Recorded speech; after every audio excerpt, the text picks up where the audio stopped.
Hi, I'm Nathan Smith, a senior data scientist at Neo4j.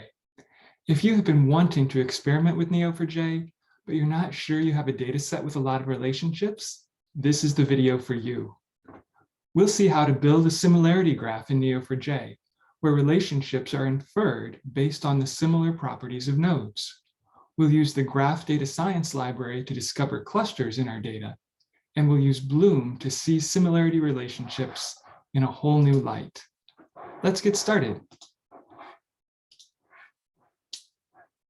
So I have signed in to sandbox.neo4j.com, and this is an environment where I can create a free Neo4j sandbox. No credit card is required. I'm just going to click on New Project, and then I'm going to select a blank sandbox because we're going to load our own data for this project.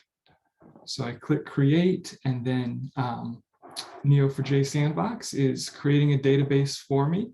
You can see that it will last for about 3 days, although I can extend that for a little bit if I need to for my project. And now I've asked it to launch Neo4j browser. That's the environment where we're going to be able to run our Neo4j queries. And the data that we're going to use for this project comes from the United States Census Bureau. I have downloaded a CSV that has information about metropolitan statistical areas, or MSAs. And for each MSA, I've downloaded the population, the median household income, the median home price, and the percent of the population over age 25 with a bachelor's degree or higher. So those are the properties that we'll use to determine how similar our metropolitan statistical areas are. So now that my browser is ready for me to sign in, I can come back here and click on connection details. I'll copy the password, and the username is Neo4j. So I'll enter that and hit connect, and this is going to get our environment ready to go. So the first query that we're going to run is going to create a unique constraint on the metropolitan statistical areas that will require that each MSA has a unique name, and that's going to help us load the data more quickly, and it's also going to make the data searchable when we look at it in Bloom. So this next query that we're going to run goes out to GitHub, where I have saved this CSV, and it's using the load CSV utility to create nodes. Each node is going to be an MSA label with the name of the MSA, and then these 4 pieces of demographic information. And notice that I've got to cast the data to the correct data type. Load CSV assumes everything that comes in is a string, and then I can convert it to integers or to floats. So that's going to load up the data, and we should see those nodes appear momentarily. Now, before we start to calculate similarities about this data, we need to get a sense of the distributions of the different values across the 4 demographic metrics that we loaded up. So this query is going to help us do that. It's going to give me the minimum, maximum value, and then the 25th, 50th, and 75th percentile for each of the 4 metrics that we entered. And I can see right off the bat that these metrics are on very different scales. So population goes from about 55,000 all the way up to 19 million, whereas percent with a bachelor's degree goes from 13 to 62. So it's a much, much different scale across those different metrics. And we're planning to compare similarity using Euclidean distance, which is just the really an extension of the Pythagorean theorem that tells us in our 4-dimensional space how close are these different points to each other. And if we just use the raw data like this, then the population would really dominate, because things can be millions of units apart in population, but things can only be about tens of units apart per percent of people over 25 with a bachelor's degree. So we're going to need to scale these properties before we can use them. And then also looking at these percentiles, I can see that in population, the difference between the 25th and the 50th percentile is less than 100,000, but then from the 50th to the 75th percentile, it's over 300,000. So this is not an evenly distributed statistic. And if I look at the data, I plotted it in Python just to make it a little easier to see. You could download it and plot it in Excel or Tableau or whatever visualization tool you like to use. When I look at the histogram for population, I can see that, yeah, the population is really skewed towards a lot of MSAs have a small population and very few have a very large population. So if I think about how far apart these are, most of them are going to be really bunched together, and then just a few are going to be spread far apart. Here on the right, I've got the same statistic, but plotted on a log scale. And it looks like that the spread is going to be much more informative as we try to talk about the size of the different cities. And pretty much the same thing holds for median home price, that the log distribution looks much better than just the unit distribution. And the percent over 25 with the bachelor's and the median household income aren't quite so extreme, but they still generally look better on a log scale than they do on just the regular unit scale.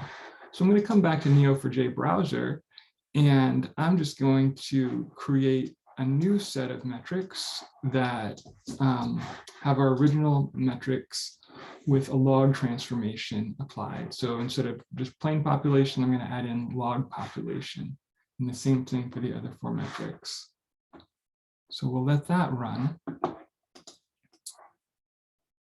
And the next thing that I'm going to do is to create an in-memory graph.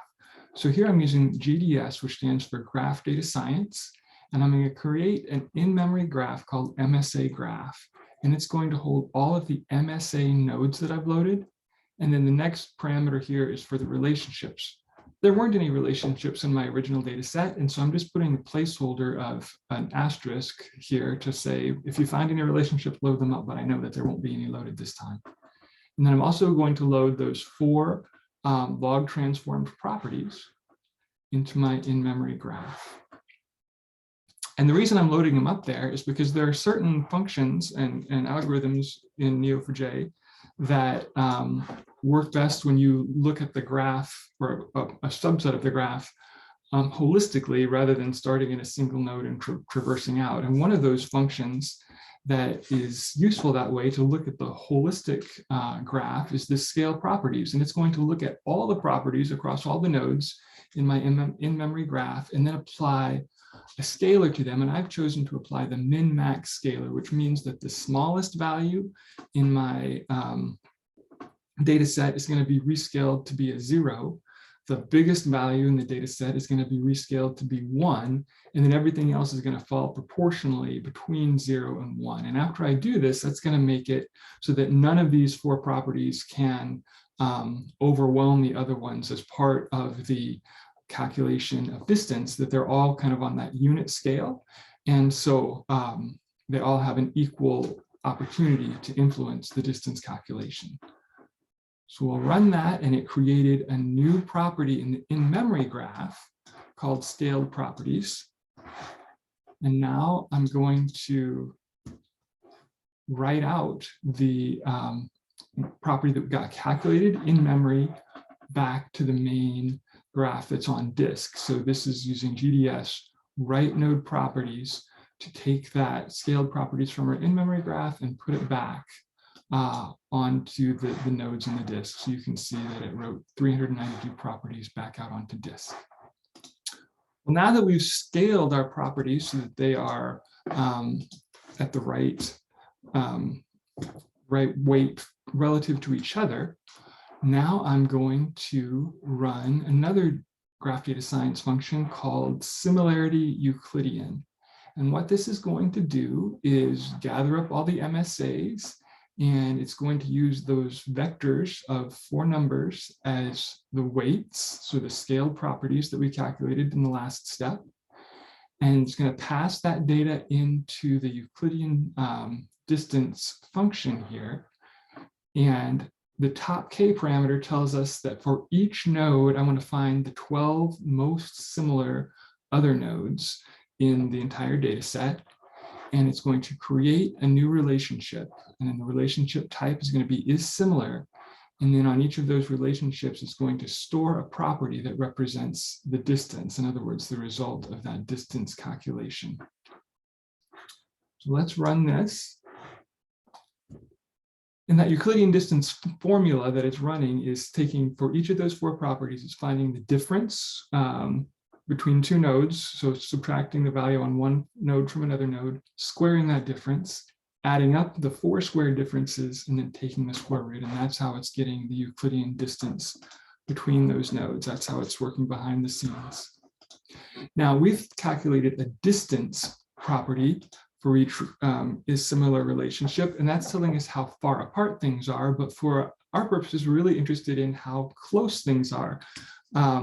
So I'm going to do this calculation here, which is going to say that for each is similar relationship, set a similarity property, which is 1 minus the distance property. So the higher the value of the similarity property, the closer together the nodes are in the 4-dimensional space. So we'll run this. And then the final thing that I want to do with these similarity relationships is add to them a rank property.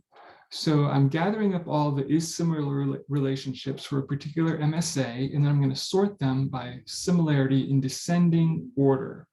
And then I'm going to assign a rank to each of those neighbors to the node, basically. So the closest one is going to be having a rank 1, and then all the way down to a rank 12.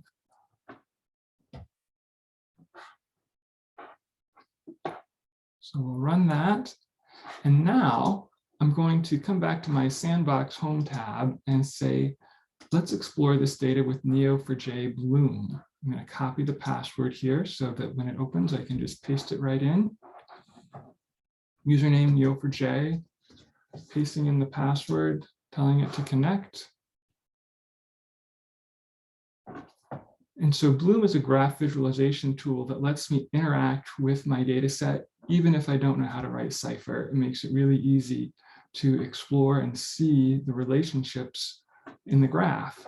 So I'm going to click Create Perspective and Generate Perspective and use perspective. And a perspective just tells Neo4j Bloom how I would like to describe and visualize the elements in my graph. So the first thing that I want to set up is come here on the right and click on relationships. I'm going to style these is similar relationships with a rule-based style. I click on plus here to add a rule, and I want to style based on the similarity. And I'm going to put a range. So on the similarity, I'm going to make the minimum point 0.5. And the, oops, I'm going to do this for size, not for color. So the minimum point is 0.5.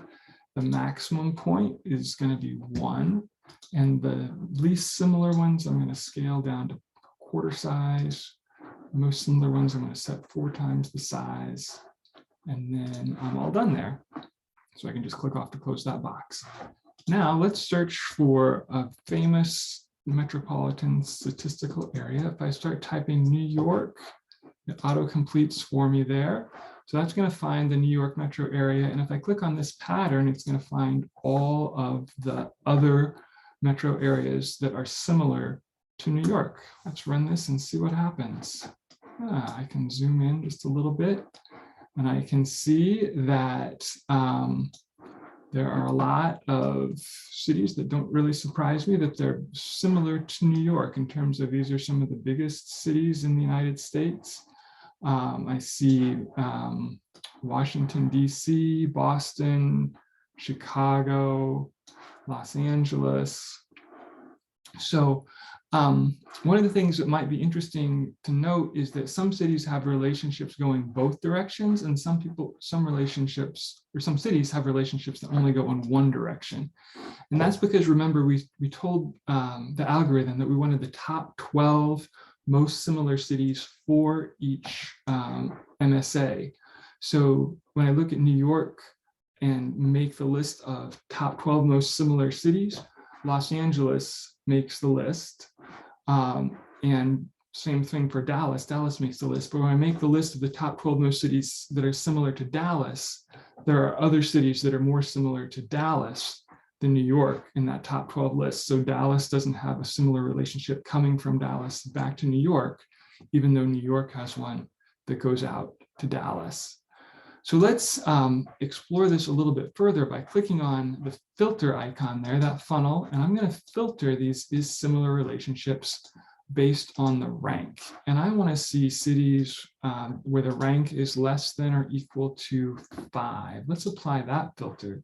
And so now, if I look at the graph, I've got only the 5 most similar cities to New York that are highlighted. So that starts to give me a little more information. Then I can come in here also and just start to decrement this. So there's the top 4, top 3. Collapse this so I can see that better. Boston, Washington, and Los Angeles are the top 3 most similar. 2, and then 1. The most similar is Los Angeles to New York. So that's one interesting way we can start to interact with the data already. Now let's look, we've kind of looked at the micro level at just New York. Let's clear the scene and let's look at the macro level with everything all together. If I just search for MSAs, this is going to bring up all the MSAs. And if I do Control A and right click and say expand, oops, right click and tell it to expand all, this is going to bring up all the relationships for all the MSAs. As I look at this already, I can see there seems to be a little bit of clumpiness, kind of some clumps over here with some heavier lines and maybe some clumps over here. So I can see that there might be some clusters underlying this data that would be interesting for me to explore.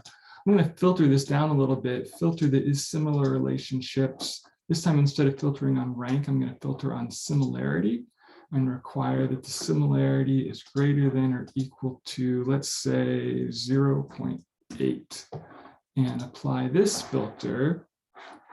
And this time, besides just hiding the filtered values, I'm actually dismiss them from off of the canvas.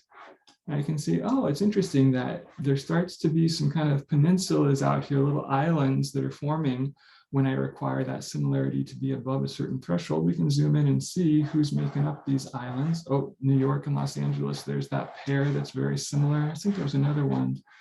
Oh yeah, San Jose and San Francisco right there in the Bay Area, they're very similar. Let me see, I'm going to activate the map here so I can zoom around. Okay, looks like there are several in Puerto Rico that are very similar to each other. And then down here, it looks like I've got several in the California area that are similar to each other, just looking in the graph. So just by starting to explore the graph with the naked eye, we can start to see some clumps and some groups that are especially similar to each other. But let's go back to Neo4j browser and we can run some algorithms that will help us detect similar groups of MSAs. So I'm going to create a new in-memory graph. This one is going to be called MSA similarity. It's going to have all the MSA nodes, but it's also going to include those is similar relationships that we've created. And the property on that relationship is going to be the similarity property. Now I can call an algorithm called Louvain, and this is a community detection algorithm, and it tries to find communities of nodes in the graph where the relationships inside the community are much more common than the relationships that branch outside the community. So I'm going to call this algorithm. I'm going to use the relationship weight property of similarity, and I'm going to write a new property onto the nodes called community IDs. So let's run this and see what we get.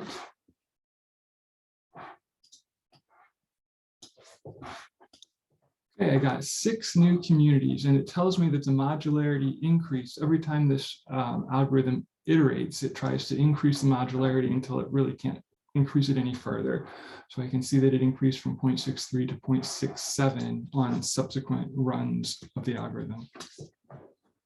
So now what I'd like to do is interrogate these clusters that got created. I'm going to match each cluster and try to find out some statistics, the number of MSAs in the cluster, the average population, home price, income, and bachelor's degree. And then I'm going to get a sample of 3 MSAs that were part of that cluster. So let's run this and see what we get. So it looks like our community ID number 1 has our biggest cities. The population of these is over 2 million on average. And it looks like the houses are relatively expensive compared to the others. The income is also higher, and it looks like a high bachelor's degree percentage. Then I've got kind of some medium, large cities, and then some slightly smaller ones. Here, as I get farther down, I see that I've got a community where I've got a big jump in the percentage of people with bachelors. These are smaller population cities, 200,000 roughly population, with high percentage of bachelor's degrees. This sounds like college towns to me. And as I look over at the list, yeah, University of Wisconsin, La Crosse, Blacksburg is where Virginia Tech is, I believe. So there's definitely some college towns here. And then we're getting into our smaller cities with, looks like their average population is about the same, but there's a difference in home price from 192,000 median to 126. So a pretty big jump there from the lowest home price cities to this slightly more expensive cities in that lower population range. So in order to make this a little more human friendly rather than just these numeric IDs, I'm going to run this query and it's going to assign names. So number 1s are going to be my large metros, 3s are medium metros, 5 are medium, but they're higher cost. You can see they've got higher home prices and slightly higher average income. 4 are college towns, 0 are the small middle income, and then, or 2 are the small middle income, and then 0 are the small low income cities. So we'll run that. All right. And now when I work on this in Bloom, I'd like to be able to search by those community names that I created. So I'm going to add an index on community names, and that's going to make that feel searchable in Bloom.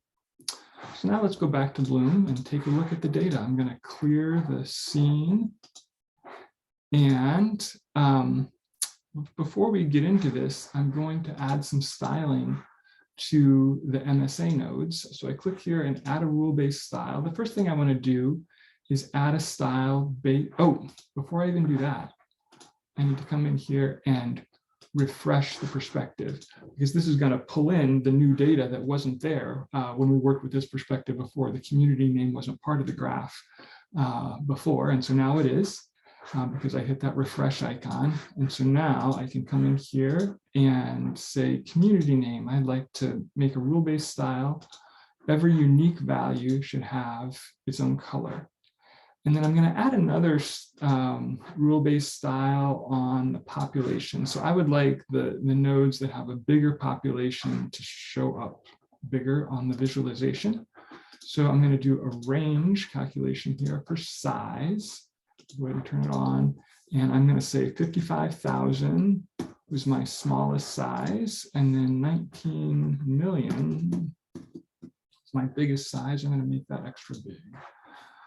All right, so I've got that styling in place. Now I'm going to search the graph for college towns. And it should use that index that we created to find it. There we go. And so now I'm just going to search for all those college towns and zoom in and see what are some of the cities that came in. Oh, there's Ithaca, New York. That's where Cornell University is. Ann Arbor, Michigan, University of Michigan. So definitely looks like there's kind of some commonalities here in terms of mid-sized cities that are dominated by the universities and have highly educated populations. So let's I'm going to select all of these with Control A and then right click and say expand. Let's expand out to see what other cities these are similar to. And now you can see that that coloring has come into play. If I double click on this one, the red one here is in my medium high cost metro in Stockton, California. The blue ones represent my small middle income metros like Great Falls, Montana. And the orange ones represent my medium metros like Cedar Rapids, Iowa. So you can start to get a sense of a lot of the similarity relationships are within that community. And then I can start to see, zoom in and see which cities are similar, like Lafayette, Indiana there, that's where Purdue University is. Madison, Wisconsin, get classified as a large metro, but that's where University of Wisconsin is. So definitely seems like we're on to something in terms of both the communities that were detected and the similarity relationships as they were classified. So I hope that this gives you a starting point where you can explore these similarity algorithms. This information is all out in a blog post on Medium, and we'll post it on GitHub as well so that you can explore this on your own and then extend this. There's all kinds of ways we could extend it. We could change the values on that similarity algorithm that we ran. If we'd set a different top K or set a different similarity threshold, we would get different results in the outcome. We could try different similarity algorithms. Louvain is only one of several that are available with the Graph Data Science Library. We could add extra data. The CSV that I put out there actually includes data for micropolitan statistical areas in addition to metropolitan statistical areas. So you could add the smaller metro areas onto the graph and see how that changes the outcome as well. The point is that you'll find that graphs really are everywhere, even when relationships are not apparent in your data model at first.